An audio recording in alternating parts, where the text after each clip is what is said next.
SIT విచారణకు హరీష్ రావు అయితే హాజరవ్వడం జరిగింది. కానీ హాజరయ్యే కంటే ముందు పలు మాటలు అయితే మాట్లాడినటువంటి పరిస్థితి, పలు రకాలైనటువంటి విమర్శలు ప్రధానంగా సింగరేణికి సంబంధించినటువంటి విషయంలో నేను మాట్లాడినటువంటి నేపథ్యంలోనే ఇది రాజకీయ కక్షలో భాగంగానే నన్ను పిలిచారని చెప్తున్నటువంటి పరిస్థితి. మనతో పాటుగా మాట్లాడడానికి ఎమ్మెల్సీ బల్మూరు వెంకట్ ఉన్నాడు. అన్న, ప్రధానంగా రాజకీయ కక్షలో భాగంగానే నన్ను పిలిచారంటూ హరీష్ రావు మాట్లాడుతూ ఉన్నాడు. నేను మాట్లాడినటువంటి మాటలకు వ్యతిరేకంగానే ఈరోజు నన్ను పిలిచారని చెప్తా ఉన్నాడు. మీరేం చెప్తారు? అంటే రాజకీయ కక్షల లేదా హరీష్ రావు గారు వాళ్ళ కుటుంబ కక్షలలో ఈరోజు చెప్పుకోనికి మాట్లాడడానికి ఒక అవకాశం దొరికిందని చెప్పి భావిస్తున్నారో మరి సంతోషంగా ఉన్నారో నాకు అర్థమైతలేదు. నిజంగా నువ్వు చేసిన ఆరోపణలకు కాదు, ఈరోజు మరి నువ్వు బాధితునివో బాధించబడ్డ వ్యక్తివో రేపొద్దున విచారణలో కూడా తేలుతుంది. అండ్ 100% ఫోన్ ట్యాపింగ్ వ్యవహారం అనేది వాస్తవమని స్వయాన మీ కుటుంబ సభ్యురాలే దానిపైన ఆరోపణ చేసింది. కవిత గారు కూడా మాట్లాడారు, తన ఫోన్ కూడా ట్యాప్ చేసిర్రు అని చెప్పి. అంత నీచానికి జిగరారిన వ్యక్తులు అంటే కుటుంబ సభ్యులతోటి ఆ రకంగా ప్రవర్తించారంటే ఇతరుల పట్ల ఏ రకంగా ప్రవర్తించారో అది ఆలోచించవచ్చు.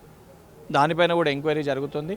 నిజంగా నీకు చిత్తశుద్ధి ఉంటే ఇది ఒక అవకాశంగా భావించి సంతోషించి సరే లోపల ఏం చెప్తో చెప్పు, కానీ బయటకు వచ్చి ఎప్పటికైనా వాస్తవాలు మాట్లాడాలని చెప్పి హరీష్ రావు గారికి సూచిస్తుంది.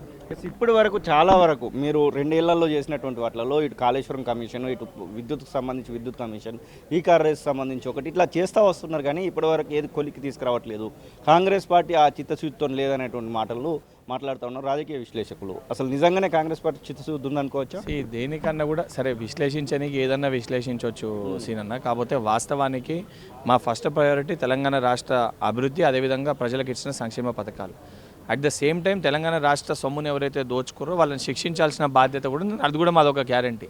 అండ్ ఏ డిపార్ట్మెంట్ ఆ డిపార్ట్మెంట్ ప్రొసీజర్ ప్రకారంగా సిస్టమ్ ప్రకారంగా ఇన్వెస్టిగేషన్ చేస్తాం. మీరు అన్నట్టు రాజకీయ పరంగా కక్ష సాధింపు చర్యలు చేయాలంటే ఇప్పటికే కల్వకుంట్ల కుటుంబాన్ని చెంచల్గూడ జైల్లో లేదా చెల్లబెల్లి జైల్లో ఊసలు లెక్క పెట్టిస్తుండే. కానీ రాజకీయ పరంగా కక్ష సాధింపు చర్యలు చేయాలని చెప్పి మాకున్నా కూడా మేమున్న పొజిషన్లో మా ప్రయారిటీ అది కాదు. వ్యక్తిగతంగా నాకు ఉండొచ్చు, నన్ను ఇబ్బంది పెట్టరు కాబట్టి వాళ్ళని ఇబ్బంది పెట్టాలి. కానీ as per system procedure investigation చేసి దాంట్లో భాగంగా సరే కొద్దిగా ఆలస్యం అవుతుందేమో. ఎందుకంటే ఇన్వెస్టిగేషన్ ప్రాపర్గా చేయకుండా మళ్ళీ లోపాట్లు లొసుకులు ఇచ్చి పెడితే దొంగలు మళ్ళీ ఆ లొసుకులను అడ్డం పెట్టుకొని న్యాయస్థానాలకు వెళ్ళి ఆశ్రయించి బయటపడతారు. కాబట్టి అసలు ఇబ్బంది జరగకుండా పగడ్బందీగా ప్రాపర్ ఇన్వెస్టిగేషన్ ఎంక్వైరీ చేసి ఆధారాలతోటి ఈ దొంగలని కఠినంగా శిక్షించాలని ఒక లక్ష్యంతో సంబంధించిన డిపార్ట్మెంట్స్ పనిచేస్తున్నాయి. 100% దాన్ని ప్రూవ్ కూడా చేస్తారు. మున్సిపాలిటీ ఎలక్షన్స్లో ఎలా ఉండబోతుంది అనుకుంటా ఉన్నారు? ఇప్పుడు మున్సిపాలిటీ ఎలక్షన్ సంబంధించి కొద్ది రోజుల్లో రాబోతుంది అంటారు. బీఆర్ఎస్ పార్టీకే లాభం చేకూరుతుంది, ఇట్లా ఇంకొక 4 సీట్లు విలువాలి మమ్మల్ని అనేది వాళ్ళు మాట్లాడుతూ ఉన్నారు. వాళ్ళకి ప్లస్ అవుతుందని చెప్పేసి వాళ్ళు భావిస్తూ ఉన్నారు. ఎట్లయితే కంటోన్మెంట్ కానీ పార్లమెంట్ ఎన్నికల్లో కానీ లేదా గ్రామ పంచాయతీ ఎన్నికలు కానీ జూబ్లీహిల్స్ ఎన్నికల్లో కానీ దానికంటే ఇంకా అత్యధిక స్థానాలు 80 నుంచి 90% పైన మున్సిపాలిటీలో కాంగ్రెస్ పార్టీ విజయడంకా మోగిస్తుంది. అండ్ 100% రానున్న రోజుల్లో రిజల్ట్ కూడా కనబడుతుంది.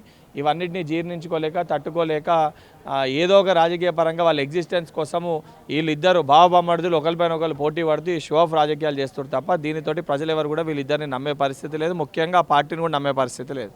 ప్రశాంత్ కిషోర్, కవిత కలిశారు. ఇద్దరు కూడా కలిసి పనిచేయడానికి సిద్ధపడుతున్నారంట తెలంగాణలో. వాళ్ళ ఇద్దరు జోడీ ఎలా ఉంటుంది అనుకుంటా ఉన్నారు? కాంగ్రెస్ పార్టీకి ఏమన్నా ఇబ్బంది కలిగే అవకాశం కనబడతా ఉందా వాళ్ళిద్దరు జోడీ వలన? వాళ్ళిద్దరు జోడీ వాళ్ళ ఇబ్బంది ఏదైనా కలిగితే కేసీఆర్ భయపడాలి లేదా కేటీఆర్ భయపడాలి, హరీష్ రావు భయపడాలి. ఏ రకంగా వాళ్ళ గుడ్డలు కూడా తీస్తే వాళ్ళు ఏడదాన్ని మళ్ళీ ఎత్తుక్కొని వేసుకోవాలి పరిస్థితి వస్తుందో. వాళ్ళు కలిసి ఉన్నప్పుడే మనం ఏం చేయలేకపోయారు. వాళ్ళకి విడివిడిగా పోయినా కూడా పోయే పరిస్థితి లేదు. దానివల్ల మాకు అయ్యే నష్టం ఏం లేదు. వాళ్ళు అది కాకపోతే 2 కాకపోతే ఇంకో 4 పార్టీలు పెట్టుకోమని చెప్పండి. వాళ్ళిద్దరు కూడా ఆ మొత్తం కుటుంబం కూడా తెలంగాణ రాష్ట్రంలో చెల్లని నోటే. అసలైన తొలి వెలుగు. ఫాలో వాట్సాప్ @తొలి వెలుగు official.